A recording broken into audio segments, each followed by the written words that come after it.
Oke, selalu kita mulai dengan mempelajari dulu tabel referensinya, alias data raw-nya. Kayak, oh ada apa aja sih? Oh ada kecamatan, ada desa, terus ini yang bisa disajiinnya, oh ada jumlah penduduk laki-laki dan perempuan. Kalau udah paham sama tabel referensinya, kita bisa langsung masuk ke insert, kemudian pivot table. Terus di new worksheet aja. Terus habis itu ini masih kosong kan? Nah, sekarang tinggal masukin aja variabelnya. Misalnya kita mau menyajikan desa atau kecamatan deh. Nah, diklik aja. Terus habis itu misalnya mau laki-laki, apa laki-laki sama perempuan ya? Ya, boleh deh laki-laki sama perempuan. Terus biar angkanya diem, jangan lupa di copy di Ctrl A, habis itu di copy, terus paste value. Biar angkanya diem. Terus ini aku ngitung total penduduk, jadi ceritanya aku mau bikin tabel satu arah, yaitu tabel jumlah penduduk di Jakarta Utara menurut kecamatan. Jadi ini aku ambil kecamatannya, terus aku ambil total penduduknya, terus yaudah tabulasinya kelar. Tinggal kasih struktur tabelnya, yaitu dikasih nomor tabelnya, tabel 1, terus judulnya yang rinci jangan lupa. Ini adalah jumlah penduduk di Jakarta Utara pada tahun 2020 dan menurut kecamatan. Kayak gitu. Terus habis itu dirapi-rapihin, kemudian jangan lupa nomor kolomnya. Jadi kolom 1, kolom 2, terus habis itu dirapi-rapihin, dan ini kan numbernya ada ribuan ya, biar cantik dikasih titik, kemudian diketengahin, diwarnain kalau mau, dirapihin, dikasih bordernya, terus habis itu diwarnain biar cantik. Terus habis itu jangan lupa kita tulis sumbernya, yaitu dari sensus penduduk tahun 2020 yang dilakukan oleh BPS. Jadi deh, ini tabel satu arah. Nah, sekarang kalau dua arah gimana? Ya udah, kita bikin aja. Jadi kalau tadi satu arah itu kan hanya ada kecamatannya aja, gitu kan. Jadi jumlah penduduk yang dibagi berdasarkan berdasarkan kecamatan. Nah, sekarang kalau dua arah berarti ada dua variabel yang dipakai untuk tabulasi.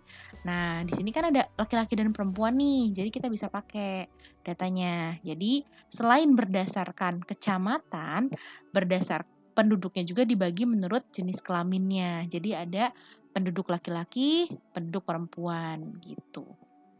Terus habis itu kita nama-namain, ada jenis kelamin, ada yang laki-laki, ada yang perempuan. Jangan lupa karena itu adalah dua-duanya gender, kita merge, terus diselipin juga itunya nomor kolom. Jangan lupa. Terus habis itu dirapi-rapihin, diketengahin. Terus habis itu karena ini ribuan, biar rapi dikasih titik untuk ribuannya, dan terakhir jangan lupa dikasih sumbernya gitu. Jadi deh tabel dua arah, ada berdasarkan kecamatan dan berdasarkan jenis kelamin. Kayak gitu. Jadi dua arah. Oke, contoh yang selanjutnya kita bikin dari data impor alat kesehatan. Again, ini referensinya, ada alat kesehatan, ada negaranya, terus ada provinsinya juga, gitu kan. Terus ada berat nilai, ada B, ada N, berat nilai. Oke. Nah, langsung aja kita ke pivot table. Di new worksheet, ini masih kosong. Misalnya aku mau bikin tabel satu arah. Cuman jenis alat kesehatannya apa, sama nilai dia di Januari Agustus. Itu kan ada N0821 ya. Jadi Januari Agustus 2021. Terus setelah udah jadi ya tinggal dikasih judul aja, nomor tabel, terus judul tabelnya gitu. Jangan lupa dikasih nomor kolom.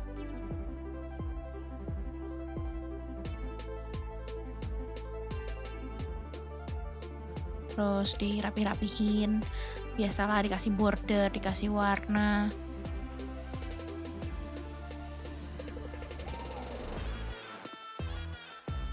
Terus totalnya. Terus habis itu karena dia numbernya ribuan, dikasih titik ya antar ribuannya. Oh iya, nomornya ketinggalan. Terus habis itu kasih sumber deh. Gitu. Jadi tabel satu arah. Nah, sekarang aku mau kasih contoh tabel kontingensi. Jadi kontingensi itu sebenarnya tabel dua arah juga, gitu kan. Tapi antara dua kategorik dan biasanya menunjukkan frekuensinya gitu. Jadi ini kayak aku mau masangin antara negara asal sama provinsi ya. Jadi kayak berapa banyak sih transaksinya gitu.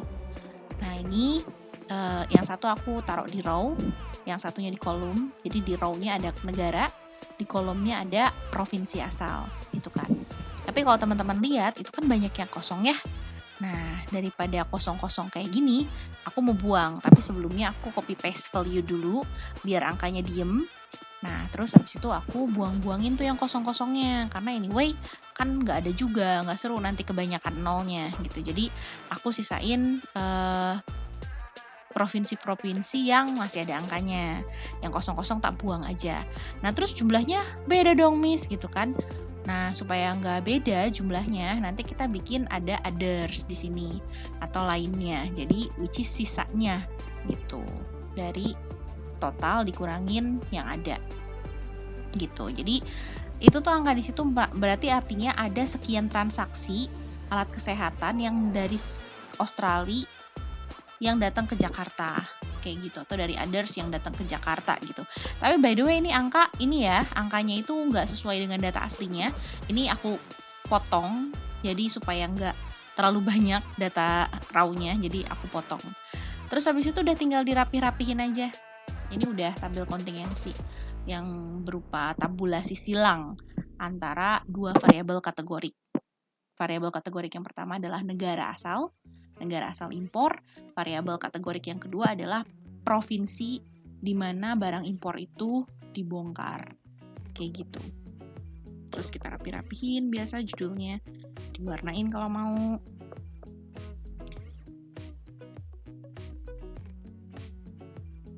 Total-totalnya juga digarisin. Jadi kalau tabel kontingensi itu selalu ada total di kanan dan di kirinya. Ini contoh tabel kontingensi yang dua variabel. Terus habis itu tinggal dikasih judul deh, which ini adalah tabulasi silang nilai impor antara dua variabel. Jadi tabulasi silang transaksi impor alat kesehatan negara asal dan provinsi bongkarnya. Kayak gitu.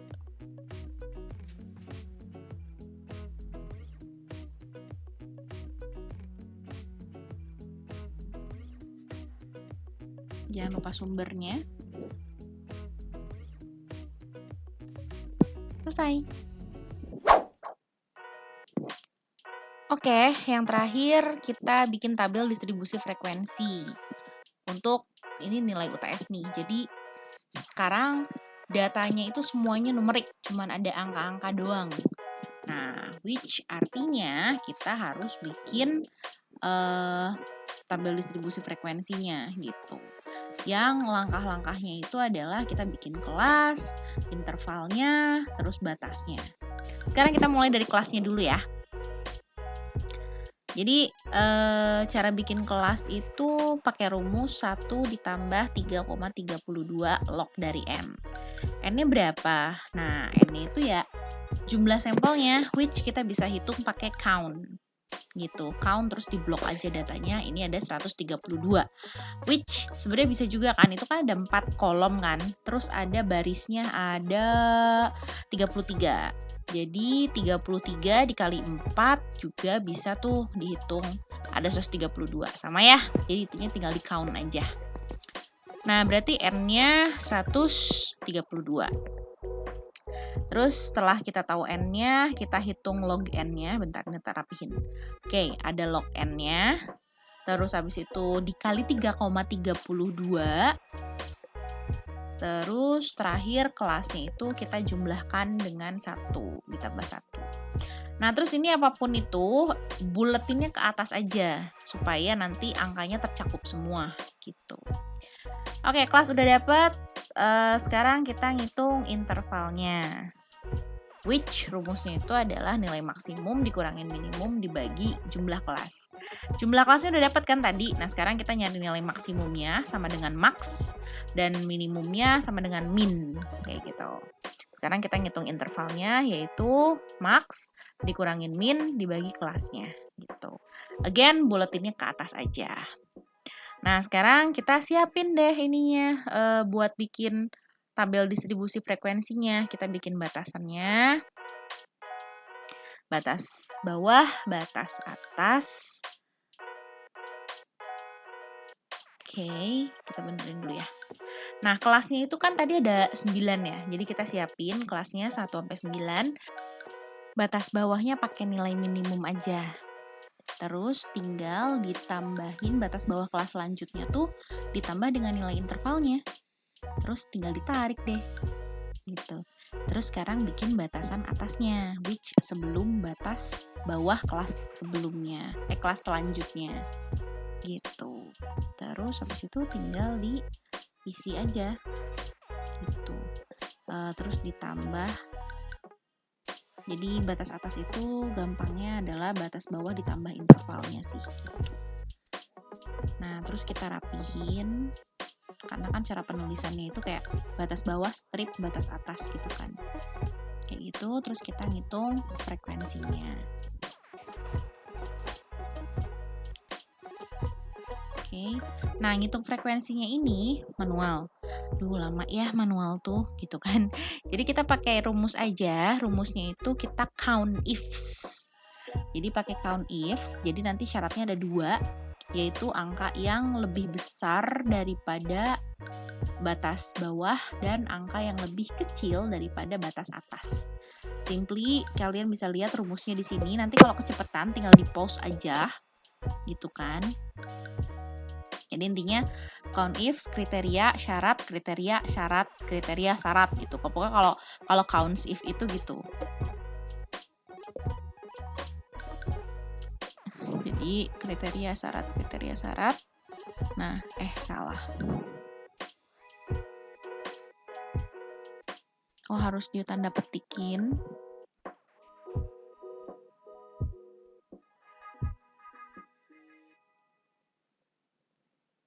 Nah, ini terus kita cek jumlahnya biar tahu benar apa enggak.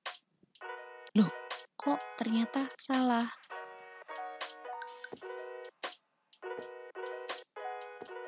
Salah di mana ya kira-kira?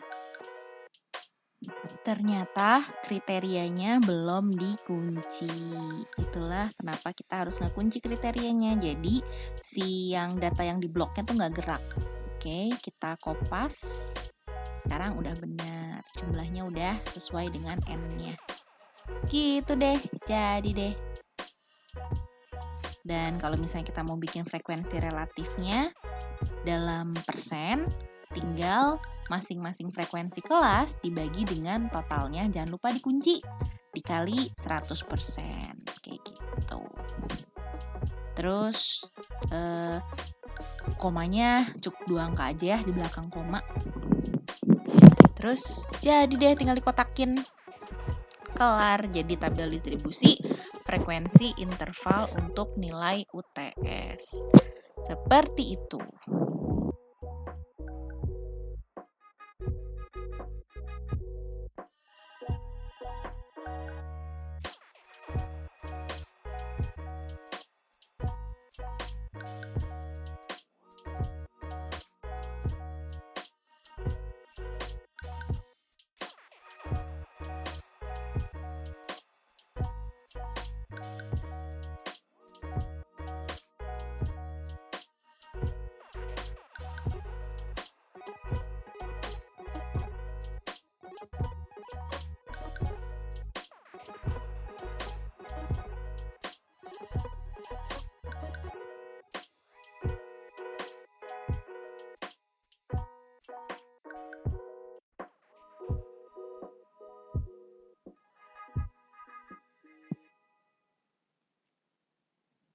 Sekarang kita bisa juga bikin tabel distribusi frekuensi yang kurang dari.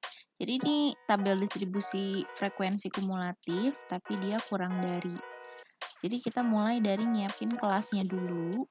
Nah, startingnya itu ya dari yang kurang darinya, itu yang kurang dari batas kelas pertamanya. Jadi karena batas kelas pertamanya itu ada batas bawah kelas pertamanya 49, jadi kita starting dari 49,5. Aku udah ngajarin tentang tepi dan batas di theoretical, jadi di sini nggak akan aku jelasin lagi gitu ya. Nah, terus setelah siapin si kelasnya, ini by the way ini karena gue males jadi nyiapin ininya dulu. Habis itu baru tinggal bikin kurang dari ya. Pakai sama dengan, terus kurang dari, habis itu dan, pakai dan si angkanya. Itu biar tinggal kopas. Kan gampang ya. Tuh, sekarang habis itu kita ini kita paste value dulu. Oke, supaya bisa dihapus. Nah, sekarang ini kan kelasnya. Sekarang untuk jadi nilai UTS-nya, sekarang kita ngitung frekuensinya. Nah, yang paling atas jelas starting dari 0, terus abis itu tinggal ditambah-tambahin dari frekuensi yang sebelumnya aja, gitu. Kayak kumulatif ke bawah gitu loh, jumlah-jumlahin dari frekuensinya. Makanya bisa ditarik. Dan totalnya harus 132 yang paling bawah, gitu.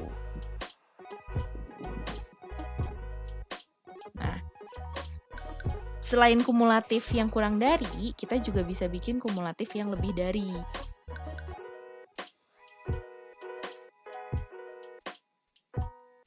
Sama aja kelasnya tuh sama aja. Jadi sebenarnya bisa kopas dari yang atas. Kita kopas ini, buang dulu value-nya. Nah, terus kata-kata kurang darinya kita kontrol H, ganti si kurang dari jadi lebih dari. Nah, terus habis itu berarti yang paling bawah, kita mulai dari paling bawah sekarang, dari 0. Nah, terus yang ke atas-atasnya itu sama juga, kumulatifin dengan frekuensi yang atasnya. Tuh kumulatif sama frekuensi atasnya, terus jadi bisa ditarik kayak gitu. Dan endingnya paling atas harus 132. Kayak gitu deh. Jadi terus kalau misalnya kita mau bikin frekuensi relatifnya, ya biasa aja, tinggal dibagi n-nya, dibagi 132 dikali 100. Terus tinggal kita kopas ke bawah dan 2 angka di belakang koma aja ya kalau persentase. Terus dirapih-rapihin. Terus yang atas juga kita bisa bikin frekuensinya dan rumusnya anyway sama, jadi aku kopas doang. Terus kita rapi-rapihin biar cantik tabelnya gitu.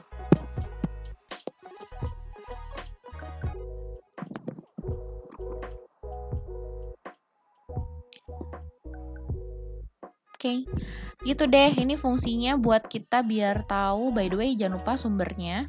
Data diolah, karena memang ini dari data primer kita gitu ya. Data diolah. Nah, jadi itulah data distribusi frekuensi kumulatif lebih dari dan kurang dari. Gitu, selesai praktikum hari ini. Terima kasih.